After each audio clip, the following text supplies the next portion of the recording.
Assalamualaikum warahmatullahi wabarakatuh. Hai semuanya, hari ini kita akan mulai mereview untuk persiapan PTS Genap tahun 2020-2021. Sebelum Miss mulai, silahkan siapkan dulu alat tulisnya, kemudian jangan lupa like dan subscribe-nya ya. Mari kita mulai. Ya, nomor 1. Pada suatu termometer X dapat terukur titik beku air 40 derajat X dan titik didih air 240 derajat X. Bila suatu benda diukur dengan termometer Celcius bersuhu 80, maka diukur dengan termometer X suhunya sama dengan berapa? Begitu ya. Itu soalnya. Langkah pertama biasa adalah membuat dulu dua garis lurus ya. Yang ditanyakan adalah termometer X, berarti kita yang sebelah kiri ada termometer X, dan satu lagi adalah titik acuannya adalah termometer Celcius.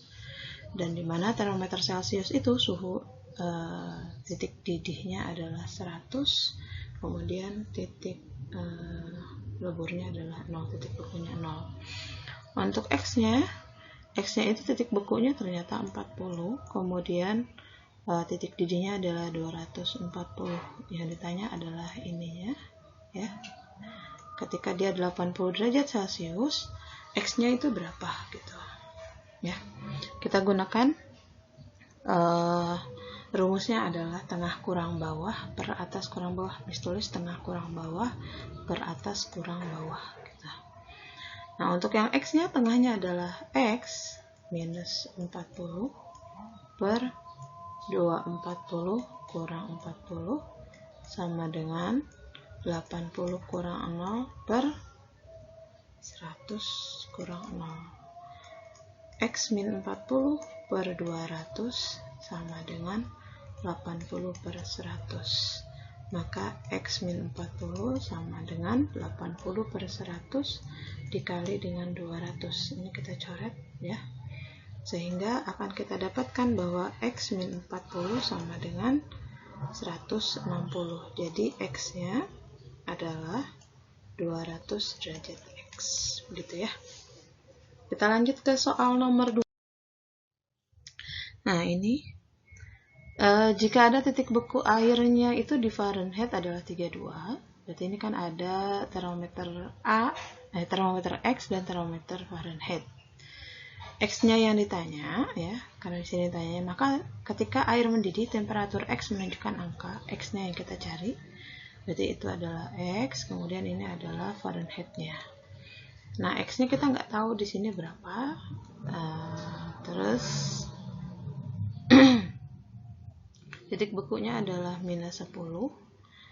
Terus kalau Fahrenheit itu di sini adalah 212. Kemudian ini 32, terus ini adalah 122, terus yang di sini 50 gitu ya. Data dari tabel kita tuangkan dalam gambar itu. Nah, sekarang kita bisa gunakan rumus seperti tadi, tengah kurang bawah per atas kurang bawah. Tengah kurang bawah per atas kurang bawah. Kita mulai dari yang X. Tengahnya siapa? Tengahnya adalah 50, bawahnya adalah minus 10 gitu ya. Per atasnya kita nggak tahu, kita kasih aja variabel X, kemudian dikurang dengan minus 10.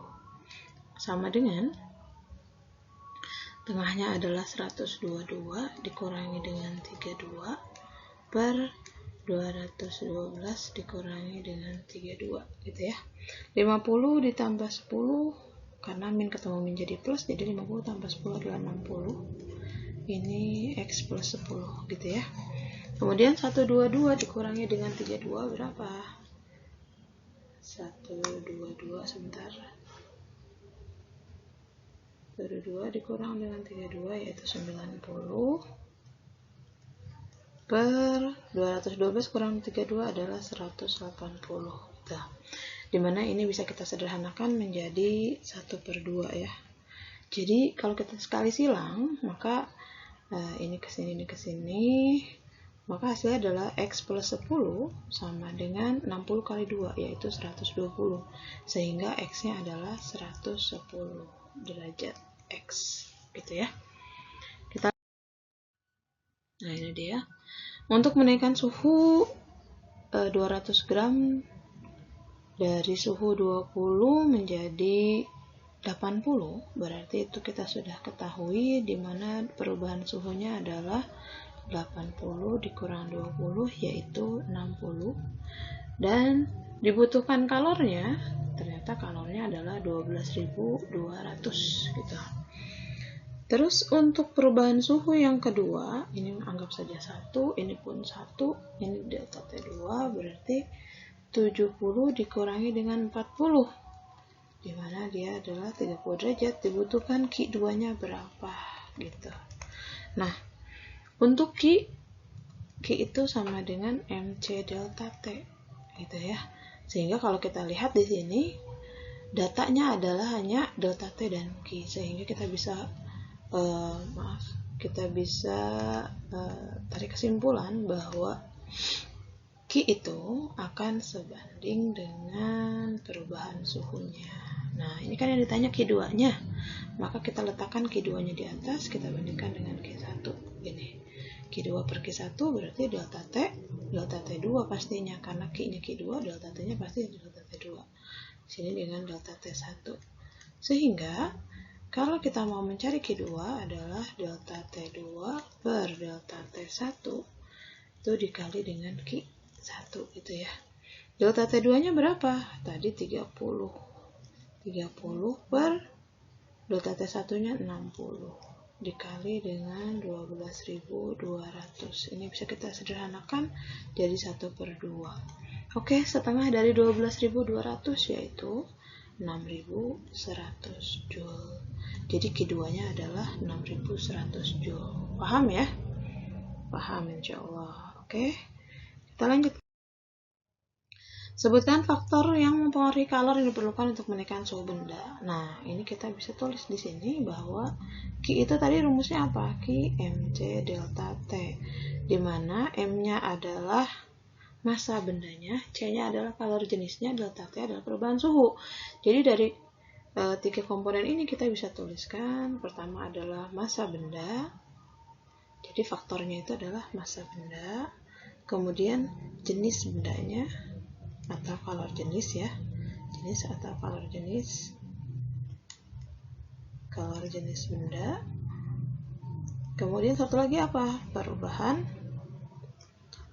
perubahan suhu gitu ya, perubahan suhu.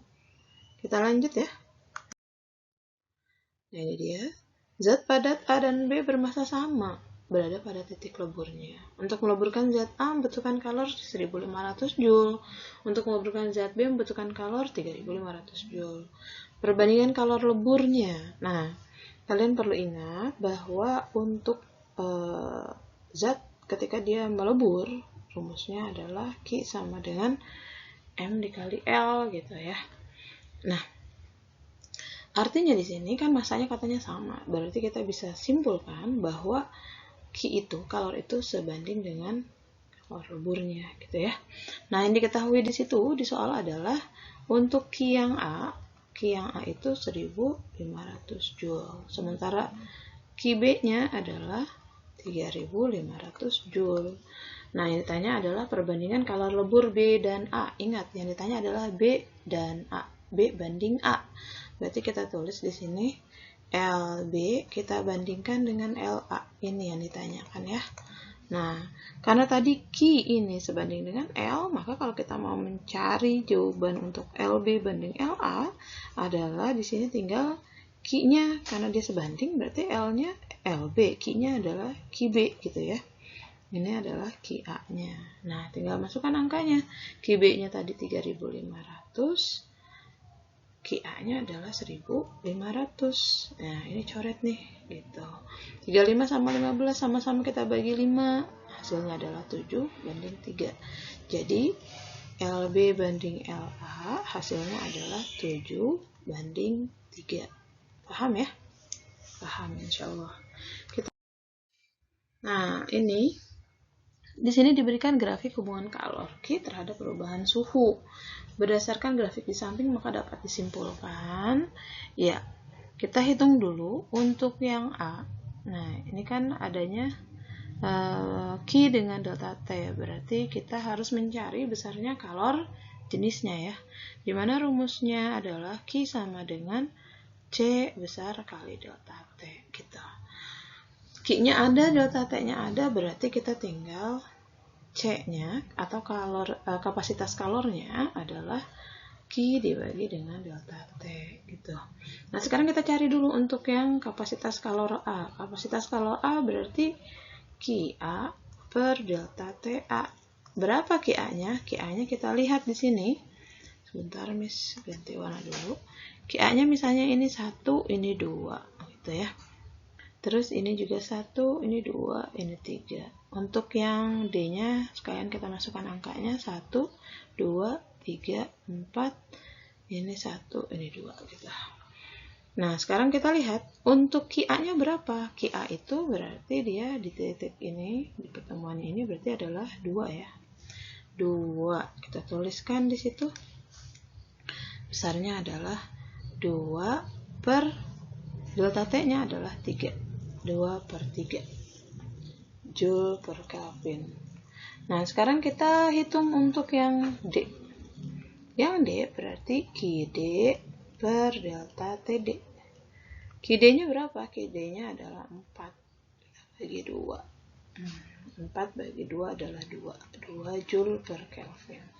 Nah, sekarang kita bandingkan siapa yang lebih besar? Oh, tentunya adalah si CD ya. Berarti kesimpulannya kapasitas kalor D lebih besar daripada kapasitas kalor A gitu. Boleh dibalik nggak, Miss? Silahkan aja, kalau misalnya kamu balik berarti kapasitas kalor A lebih kecil daripada kapasitas kalor D gitu ya. Nah, ini soalnya agak kecil ya.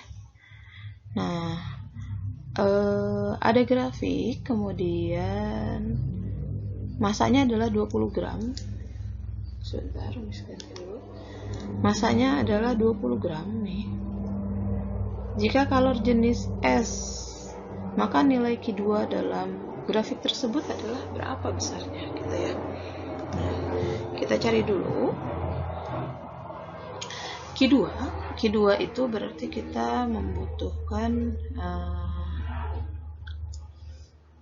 apa ya? Q2 ini berarti kita mau menghitung besar kalor leburnya ya. Nah, Q2 itu adalah besar kalor leburnya nanti. Kita hitung dulu untuk grafik yang ini dari sini sampai ke sini. Ini adalah proses bendanya sedang melebur. Nah, berarti kita cari besar Q pada saat dia melebur adalah Q-nya sama dengan M kali L gitu. M kali L, M-nya tadi adalah 20 gram. L-nya berapa? L-nya adalah kalor lebur S-nya. Kalor lebur S-nya yang mana? Ini dia, 80 ya. 80. Nah, sekarang kita tinggal masukkan di sini jadi 80.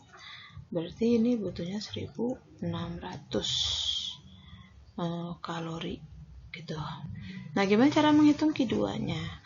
Nah, Q2-nya tinggal lihat dia start awalnya sudah ada berapa? Start awalnya sudah ada 2000.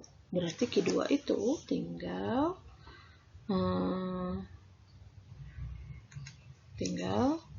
2000 tambah 1600 berapa? Jadi 3600 kalori gitu. Jadi jawabannya adalah Q2-nya 3600 kalori. Paham ya? Kemudian ada soal berikutnya di sini.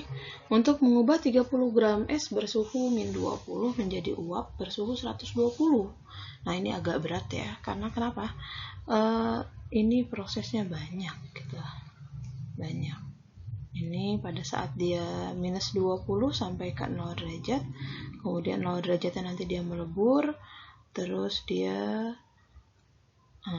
gini, ini pada saat dia 100, ini pada saat dia 120. Tuh, ini 120. Ada berapa proses kita hitung ya. Ini Q1 misalnya, ini Q2, ini Q3, ini Q4, ini Q5. Oh, banyak sekali ya. Nah, itulah yang ditanyakan di soal ini. Itu yang ditanyakan di soal ini, berarti nanti kita harus menghitung satu-satu nih. Kita hitung dulu Q1-nya ya. Q1 sama dengan, karena dia miring dan dia wujudnya masih dalam S, berarti kita gunakan M kali CS kali delta T. Berapa nih? Masanya tadi adalah 30. Kemudian CS-nya mana? CS-nya adalah kalor jenis S. Kalor jenis S itu adalah setengah tuh ya. 0,5 dikali perubahan suhunya. 0,5 dikali perubahan suhunya min 20 sampai 0, berarti 20 gitu. Nah, ini setengah dari 20 adalah 10 kali 30 adalah 300. Berarti ini 300 kal. Kemudian untuk yang Q2-nya karena dia sedang melebur, berarti kita gunakan M kali L gitu. M-nya adalah 30, L-nya adalah 80. 30 tambah 80 kali 80 2400. Tulis di sini 2400 kal. Kemudian untuk yang Q3-nya ini dia grafiknya miring, berarti kita gunakan M kali C air ya. C air kali delta T. M-nya 30, C airnya adalah 1, delta T-nya adalah 100. Berapa ini? 3000 ya. 3000 kal. Kemudian untuk Q4-nya, Q4 itu dia pada saat 100, berarti dia sedang menguap, maka kita gunakan M kali kalor uap. 30 dikali kalor uapnya mana ya? Kalor uapnya adalah 5 kal ya, 5 kal. 5. Jadi di sini adalah bukan 5. Kalor didihnya yang kita pakai. Kalor uap betul. Kalor uapnya 30 kali 5.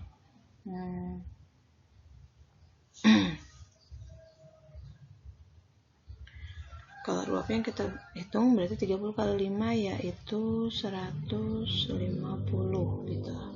Untuk yang Q5-nya adalah M kali C uap kali delta T. Berapa?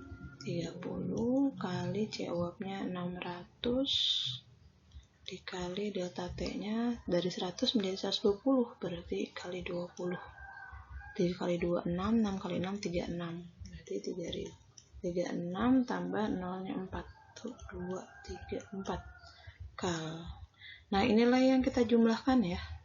Ini yang kita jumlahkan, jadi Q total sama dengan 300 tambah 2400 tambah 3000 tambah 150 tambah 360.000.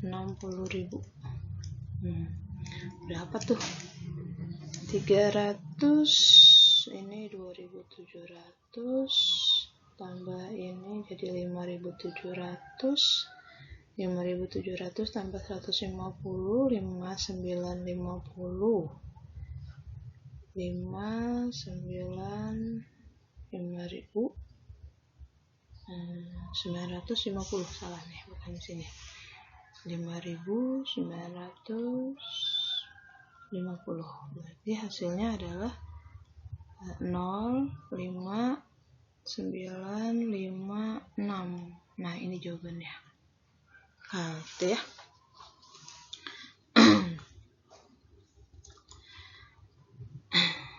Betul nggak ya?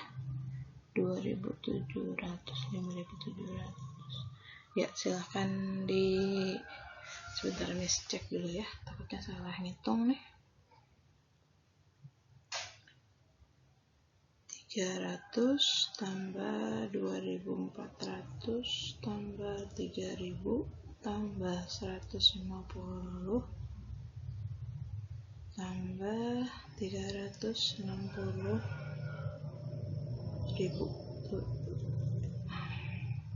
Salah. 365.850. 365.850. Segini ya. Tadi ya. Ke soal terakhir. Nah, soal terakhir ini adalah soal tentang asas black ya, karena di sini ada percampuran antara susu dengan kopi gitu. Nah, kita bikin dulu di sini. Nah, siapa yang suhunya tinggi? Susu atau kopi? Kopi ya, karena kopi di sini 90 derajat. Berarti ini kita taruh 90 derajat, kemudian 200 gram. Kemudian untuk yang susu itu 5 derajat. 5 derajat, masanya 40 gram. Nah, nanti akan terjadi keseimbangan di sini. Kalau dicampurkan ya. Jadi keseimbangan di mana 90 ini akan turun, yang 5 ini akan naik. Gitu. Nah, ini kita langsung aja delta T-nya berarti adalah TS min 5, sementara yang ini delta T-nya adalah 90 min TS. Kita hitung ya, kita gunakan asas Black. Q lepas sama dengan Q terima. Siapa yang melepas? Yang melepas adalah yang kopi karena suhunya lebih tinggi, melepas kalor. Berarti kita masukkan di sini M kopi, C kopi, delta T kopi sama dengan M susu, C susu, delta T susu. Nah, tapi di sini dikasih batasan bahwa anggap tidak ada kalor penyampuran maupun kalor yang terserap botol termos dan kalor jenis kopi adalah sama dengan kalor jenis susu sama dengan kalor jenis air sama dengan 1. Berarti ini artinya sama. Ini bisa kita coret. Gitu. Sekarang kita masukkan massa kopi adalah 200 dikali 90 min TS sama dengan massa susunya adalah 40 dikali TS min 5. Nah, 200 sama 40 bisa kita sederhanakan. 20 bagi 4 yaitu 5 di sini ya. Ini 1. Berarti 5 kali 9 adalah 450 min 5 TS sama dengan TS min 5. Nah, TS dengan TS kita kumpulkan, TS sama TS-nya berarti di sini jadi 5 TS. Bukan 5, 6 ya, maaf, 6 TS 450 tambah 50, 455. Berapa TS-nya? TS-nya adalah 455 dibagi 6, yaitu 75,8 derajat Celcius. Nah, nanti pada akhirnya berarti massa kopi susu menjadi berapa? Setelah dicampurkan tadi awalnya 200 gram. Terus campur dengan 40. Berarti di sini kita tulis 240 tambah 200 maksudnya 200 tambah 40. Jadi massa kopi susu menjadi 240 gram dan suhu seimbangnya adalah suhunya yaitu 75,8 derajat Celcius. Gitu ya. Ya, itu review pertama kita. Besok kita lanjutkan untuk review yang kedua. Bisa akhiri pertemuan kita hari ini dengan membaca alhamdulillahirrahmanirrahim. Semoga kalian diberi kemudahan dalam mengerjakan PTS. Assalamualaikum warahmatullahi wabarakatuh.